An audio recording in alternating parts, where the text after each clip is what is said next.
Hello friends, welcome to my channel learning with Komal. आज का जो टॉपिक होने वाला है वो रजिस्ट्रेशन अंडर जीएसटी एक्ट होने वाला है। What do you mean by registration in GST? आज हम स्टडी करेंगे व्हाट इज रजिस्ट्रेशन, रजिस्ट्रेशन क्या है। ठीक है, तो इसके बारे में आज हम फुल डिटेल में पढ़ेंगे। वीडियो को एंड तक जरूर देखिएगा ताकि आपको रजिस्ट्रेशन के बारे में बिल्कुल अच्छे से पता चल जाए, पूरी नॉलेज हो जाए कि ये क्या है बेसिकली। ठीक है, तो स्टार्ट करने से पहले अगर आपने मेरे चैनल को सब्सक्राइब नहीं किया है प्लीज उसे सब्सक्राइब कर दीजिए, बेल बटन जरूर प्रेस कीजिएगा ताकि मेरी अपकमिंग वीडियो का नोटिफिकेशन आपको मिल पाए। सो चलिए स्टार्ट करते हैं फ्रेंड्स। तो जैसा कि आप देख रहे हैं कि सबसे पहले जो है हम इंट्रोडक्शन की बात करेंगे। ठीक है, इसका इंट्रोडक्शन करेंगे क्या है ये बेसिकली। तो पहला पॉइंट हमें दे रखा है कि in the GST regime, GST regime में a business whose turnover exceeds 40 lakh, यानी कि कोई ऐसा बिजनेस हो जिसकी टर्नओवर 40 लाख से ज्यादा हो, 40 लाख रुपए से ज्यादा हो, या फिर 20 lakh in case of north eastern and hill states, यानी कि जो बिजनेस नॉर्थ ईस्टर्न में एस्टैब्लिश्ड है या हिल स्टेट्स, जो हिल स्टेट्स हैं जैसे कि आपकी ये हो गई नागालैंड हो गया, मेघालय हो गया ना, मिजोरम, सिक्किम है ना, इन स्टेट्स में अगर कोई बिजनेस एस्टैब्लिश्ड है, अगर उनकी टर्नओवर 20 लाख से ज्यादा है, ठीक है, तो जो है is required to get registered as a normal taxable person. तो उन जो बिजनेस को है जो है रजिस्ट्रेशन कराना पड़ता है अपना, ठीक है, जैसे as a normal taxable person. ठीक है, तो उनको जो है रजिस्ट्रेशन कराना बहुत जरूरी होता है। Now come to the next point is this process of registration is called GST registration. तो ये जो रजिस्ट्रेशन का जो प्रोसेस है ये जीएसटी रजिस्ट्रेशन कहलाएगा। ठीक है, point number 3 is for certain business registration under GST is mandatory.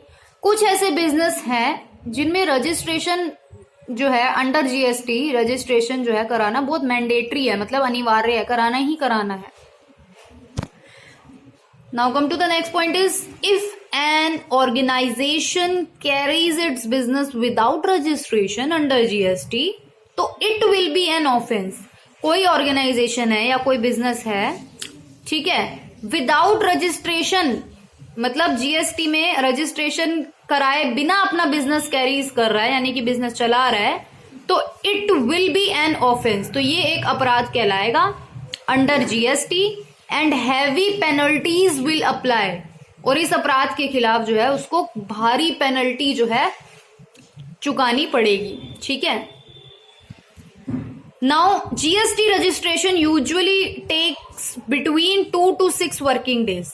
जो जीएसटी रजिस्ट्रेशन कराने का जो प्रोसेस है वो यूजुअली जो है 2 से लेकर 6 वर्किंग डेज के भी अंदर जो है वो हो जाता है।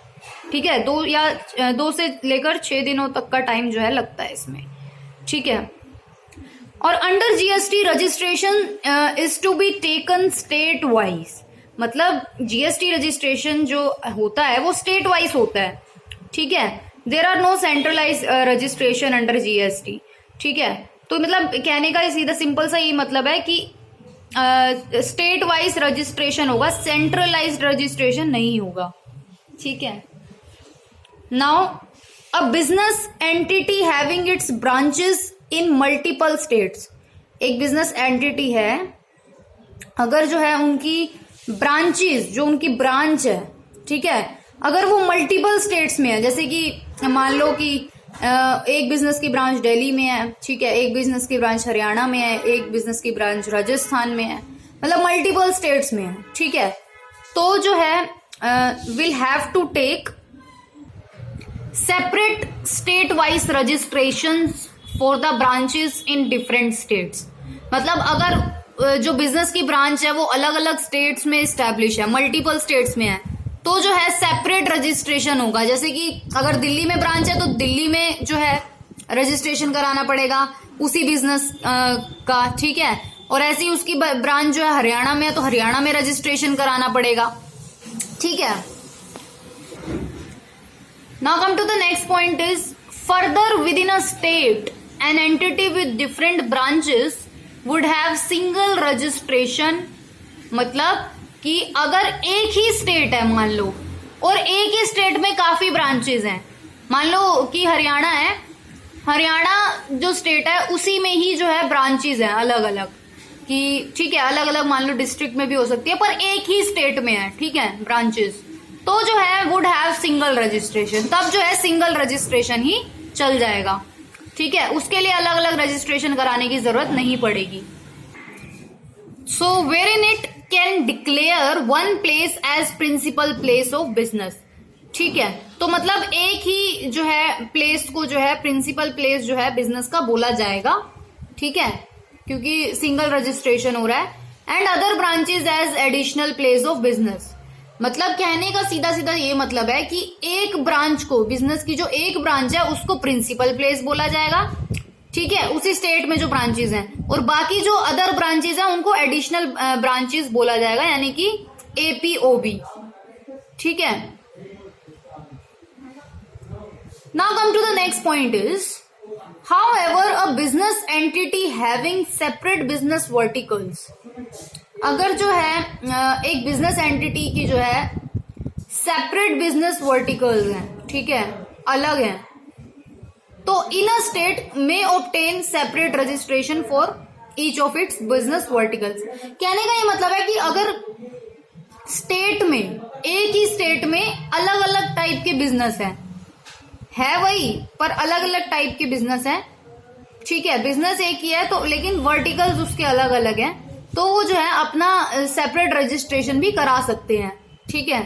Otherwise a given pan based legal entity would have one registration, वरना अगर नहीं कराते तो उनका जो एक ही जो पैन नंबर है यानी कि परमानेंट अकाउंट नंबर जो है, ठीक है, उसके बेस पर जो है ओनली वन रजिस्ट्रेशन जो है वो चल जाएगा, ठीक है,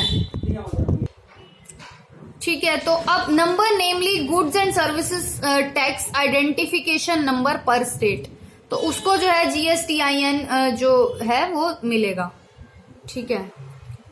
now registration under GST is not tax specific, जो रजिस्ट्रेशन है अंडर GST वो टैक्स स्पेसिफिक नहीं है, ठीक है, जिसका क्या मतलब होता है, which means that there is single registration for all the taxes, ठीक है, मतलब एक ही सिंगल रजिस्ट्रेशन होगा सभी टैक्स के लिए, सभी टैक्स मतलब GST में जो टैक्स आते हैं जैसे SGST हो गया आपका, UT GST यानी कि है ना, यूनियन टेरिटरी GST जो हो गया आपका, इंटीग्रेटेड GST हो गया आपका, सेस हो गए जो, ठीक है, तो इन सब के लिए एक ही रजिस्ट्रेशन काफी है, अलग अलग नहीं कराना, ठीक है।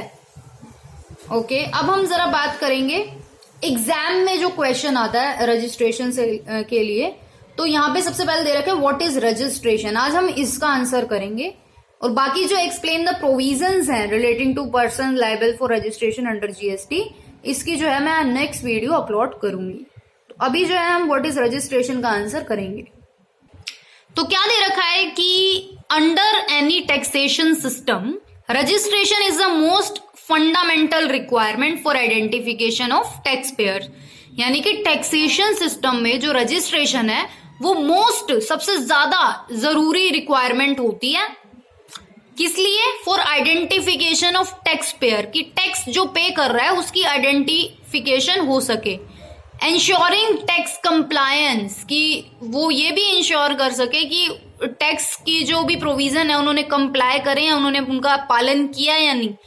तो रजिस्ट्रेशन जो है वो बहुत ही जरूरी रिक्वायरमेंट होती है इन सब की आइडेंटिफिकेशन के लिए। Registration legally recognise a person as supplier of goods और सर्विसेज, जो रजिस्ट्रेशन है वो लीगली रिकॉग्नाइज होता है, रिकॉग्नाइजेज अ पर्सन, यानी कि एक पर्सन की पहचान करता है as a supplier of goods और सर्विसेज, जो पर्सन सप्लाई करता है गुड्स और सर्विसेज की, तो रजिस्ट्रेशन जो है उसको लीगली रिकॉग्नाइज करता है, यानी कि उसको पहचानता है लीगली, एंड लीगली ऑथोराइजेज, और लीगली जो है उसको अथॉरिटी देता है एक तरीके की, हिम टू कलेक्ट टैक्स, मतलब उस पर्सन को ऑथराइज करता है कि वो टैक्स कलेक्ट करेगा अपने कस्टमर से, from his customer, and pass on the credit of the taxes paid on the goods and services supplier to the purchaser, और ताकि वो जो है उस टैक्स को जो है आगे परचेजर्स या रिसिपेंट्स को पास कर सके through supply of goods and services के द्वारा। ठीक है, तो under GST registration need to be taken state wise. जो जीएसटी के अंदर क्या होता है कि जो रजिस्ट्रेशन है वो स्टेट वाइज जो है वो किया जाता है।